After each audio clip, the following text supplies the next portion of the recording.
What's up, you guys? Welcome back to my channel. Today we're going to take a look at two very popular triple collaborations featuring, of course, the oh so popular Fragment, Jordan Brand, Union LA, and Travis Scott. Let's dive into all the things that I like, dislike, and if I'm going to keep these sneakers. So let's start things off with the Air Jordan 1 Low OG Special. This is a size 11.5, and of course, you guys already know what these boxes look like for Travis as well as with Fragment. It's got the plastic clear sleeves. And then of course we've got that lovely cream box, which is kind of dope. And then the paper, I believe, is just your regular Travis Scott. Yep, we got our regular Travis Scott pink paper. Of course we have Fragment design on there. Each shoe comes individually wrapped just like this. I'm gonna keep this one in here just in case I decide to actually flip these. We'll get a final reaction here after I'm done talking about it. Let's talk about the shoe. When this sneaker released last year, it was following in the footsteps of the insanely popular original triple collaboration that Jordan Brand did with Travis Scott and Fragment a few years back. Of course, they did two pairs. They did the high top and they did the low, both of which I thought was going to drop in price, but they are, if nothing else, going up in price. When this pair dropped, I'll be honest with you guys, this was the one that I actually wanted more than the original. Now, I'm not a huge fan of high tops. We'll talk about that more with the Union LA. I always have appreciated the Jordan 1 Low, just in general. I think the Jordan 1 Low just looks good, especially the OG, the way that it's shaped, the way that it fits. Travis collaborating with Jordan 1 on a low, for me, that's always going to be a dope collaboration. We got the classic backward swoosh, the Cactus Jack right here in almost like a cream on cream. And then of course what makes this the triple collab, we've got that Fragment down below there as well as the Fragment logo on the heel. And then one of the things that makes this pair unique, this thing right here, I'm sure that there's some sort of significance specifically with Fragment, specifically with Japan. So if you guys could drop in the comments what that is, I'm sure I'll learn after I finish this video. Just a cool little touch that they've added on here. The things that separate this from the original Fragment is just the different ways that they use the color. Fragment is known for using this beautiful blue that you see all over the sneaker here. And I love the color of blue. It just gives me retro Seahawk vibes, retro Mariner vibes. For me, that's a home run. For whatever reason, I just didn't like the color blocking on the original pair. Now, I liked it enough, but for this pair, this to me is just a better overall look. I just like the way that the color blocking is. And again, I just love that this blue really shines because of the fact that the majority of the pair is white, and the black right here on the laces is going to go away when I switch them out. That's going to take away the one thing that I don't necessarily like about this pair. Let's talk about the release, because that's where we get into yet another highly controversial sneaker drop. This pair was supposed to drop, I believe it was back in September, then it got pushed to October, then to November, and it only dropped on the Travis Scott app, as far as I know. I'm sure there was some backdooring and maybe some specific boutiques that got pairs. This was a super limited release. I don't believe it had a sneakers drop. This was a very difficult sneaker to get. And on top of that, this is one of the most faked and repped sneakers of the last few years. There's multiple videos, if you just go on YouTube, that people are showcasing what makes this pair fake. I feel very confident that this is a legit pair. I'm going to take it to the good folks over at Seoul Seattle because they always do legit checking for me, especially on expensive pairs. Kind of like the Orange Bear, because that was probably the most I've ever spent resale on a sneaker. This is right around now, I think, between $850 to $1,000, depending on what size you are.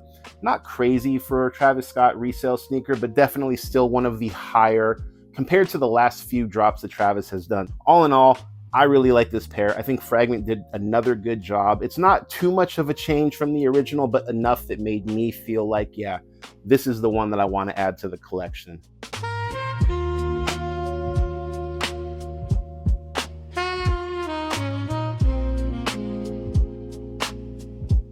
Now let's talk about the other side of the coin, and this being the triple collab that Fragment did with Air Jordan and with Union LA on this Air Jordan 1 High in the blue and red colorway.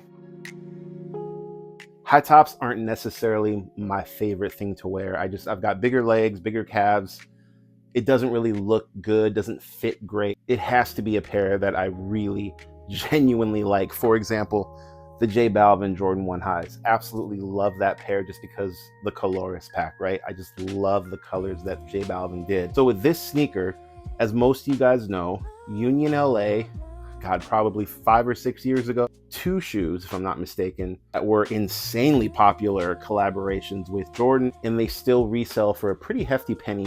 Hearing about these, and I think they did 3 colorways, if I'm not mistaken. I know they at least did 2, but I think they did 3. This being the most common pair that people got, the resale isn't crazy. And I think a big part of that is because Jordan 1 highs just are not necessarily that hyped anymore.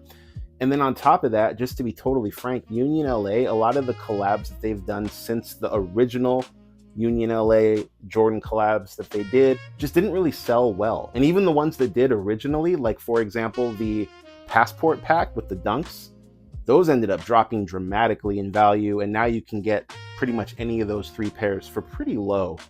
I don't know what it is. I don't know if Union LA just isn't as hyped as, say, Travis Scott is. It's not there. So resale on this is not crazy. If I wanted to flip this, I would probably get my money back, maybe make $20. $20. Which I'm definitely going to do. And I might just end up returning them through Nike because this was a sneakers hit, which when it happened, I was excited because I wanted to show you guys the pair, especially because I wanted to compare them to the Travis Scott Fragment lows. Let's talk a little bit about this sneaker.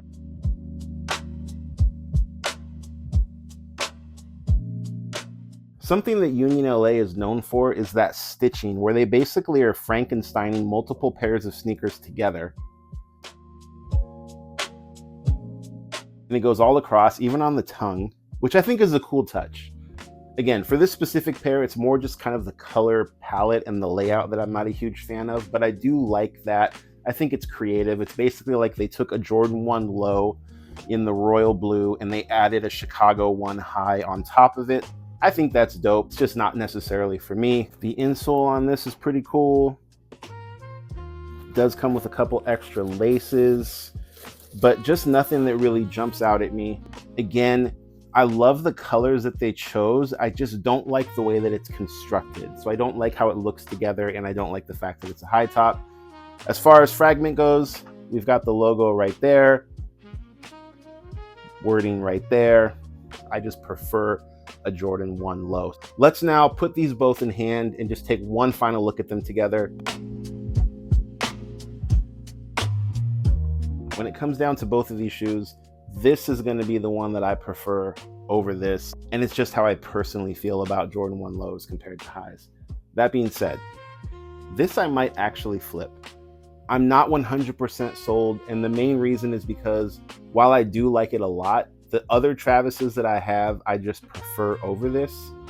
Is this a pair that I want to keep in the collection? I don't know, because there's definitely other sneakers that I could get that are going to be around this value, even a little bit more, like for example, the Off-White Air Jordan 1 Alaskas. I might potentially combine these plus a little cash to get those. We'll see. But this pair is for sure going to get flipped or at least returned. Just not my thing. It's a cool looking pair. It's constructed well. They're both constructed well. They're both, I would say, high end as far as sneakers go with the construction. There's just nothing about this pair that makes me want to keep it, especially because even on a retail hit, this was still about $235. This, if it would have been a retail hit, was $170. I'll be honest with you guys, I do really like what Fragment does when they do collaborations, but these two, I'm just not in love with them like I was with a lot of past sneakers. This one's definitely going to be a skip. This one, I'm not sure yet. What's your guys' thoughts? What do you guys think about Fragment? What do you guys think about Union LA? What do you think about sneaker hype in general? Because it's definitely dying down.